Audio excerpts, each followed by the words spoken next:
এডিটরটি।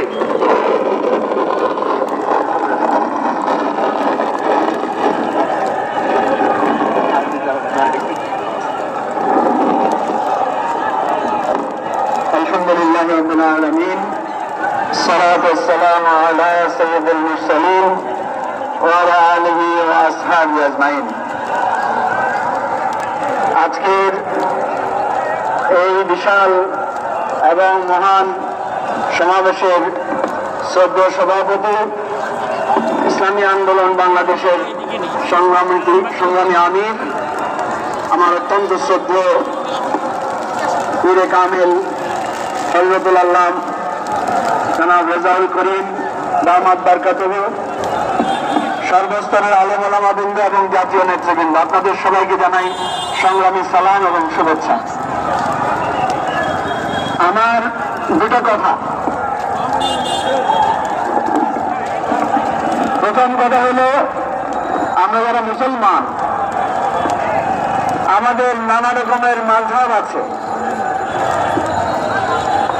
আমাদের নানা তরিকা আছে, নানা সংস্কৃতি আছে, আমরা নানা দেশের মানুষ, কিন্তু মহান আল্লাহ তাআলার তাওহীদ এবং একত্ববাদের ক্ষেত্রে আমাদের প্রিয় নবী মুহাম্মদ রাসূলুল্লাহ সাল্লাল্লাহু আলাইহি ওয়াসাল্লামের নেতৃত্বের ক্ষেত্রে এবং আমাদের প্রাণের কেন্দ্রভূমি কাবা শরীফের সম্মানের ক্ষেত্রে আমাদের কোনো বিভেদ নাই। কি বলেন, বিভেদ আছে? আমরা এক আত্মা এক দেহ, ঠিক তেমনি ভাবে আমার এই সোনার বাংলাদেশ, আমার এই মাতৃভূমি বাংলাদেশের স্বাধীনতা, সার্বভৌমত্ব, আমার এই বাংলাদেশের সবুজ লাল সবুজ পতাকা, আমার এই 55,000 বর্গ মাইলের এই বাংলাদেশের প্রতি ইঞ্চি মাটির সুনাম সুখ্যাতি সম্মান রক্ষার জন্য আমরা সকল মানুষ, বাংলাদেশের মানুষ, আমরা একতাবদ্ধ, একাত্ম। আমার এই দেশকে নিয়ে যখন ষড়যন্ত্র হয়, আমাদের এই দেশের সম্মান যখন ভুলণ্ডিত করার চেষ্টা করা হয়, তখন আমাদের যার যে মত থাকুক, যার যে দল থাকুক, যার যে আদর্শ থাকুক, আমরা সবাই একতাবদ্ধ হয়ে যাই।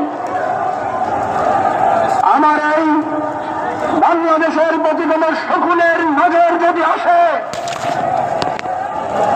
যদি আমার এই বাংলাদেশের সার্বভৌমত্বের উপর যদি কোন আঘাত আসে, আমার প্রত্যেকটি বাংলার মানুষ হয়ে যায় এক একজন নবাব সিরাজউদ্দৌলা, আমার এক একজন মানুষ হয়ে যায় এক একজন শাহজালাল, বাংলাদেশের প্রতিটি মানুষ হয়ে যায় এক একজন শাহ মকদুম, শাহ ফরহাদ।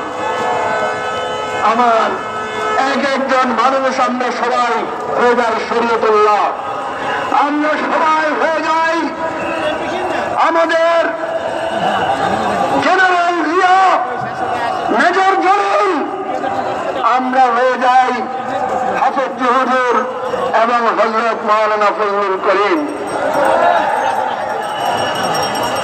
শুধু তাই নয়, এই দেশের স্বাধীনতা, সার্বভৌমত্ব বিপন্ন হওয়ার যদি আর কোন সূত্র আসে, আমরা এক একজন আবু সাঈদ মুক্ত হয়ে যাই।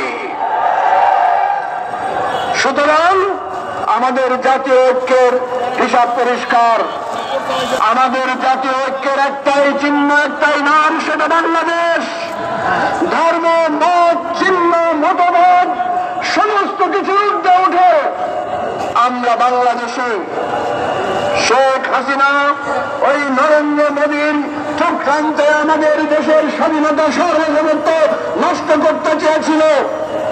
5ই আগস্ট আমরা দাঁত ভাঙা জবাব দিয়েছি। সাথী বন্ধুগণ, সুতরাং যতক্ষণ পর্যন্ত এই ষড়যন্ত্র নস্যাৎ না হবে, আমরা একতাবদ্ধ থাকবো। দ্বিতীয় কথা বলেই আমার বক্তব্য শেষ করছি। আপনারা জানেন যতবার গণ অভ্যুত্থান হয়েছে, শুধু গণ অভ্যুত্থান নির্বাচনের মাধ্যমে শেষ হয় নাই। প্রত্যেক গণ অভ্যুত্থানের পথে একটা পরিবর্তন হয়েছে। 69-এ গণ অভ্যুত্থান হয়েছিল, গণ অভ্যুত্থানের পরে নির্বাচন হয়েছিল, সেই নির্বাচনের ফল না আসার কারণে মুক্তিযুদ্ধ অনিবার্য হয়েছিল।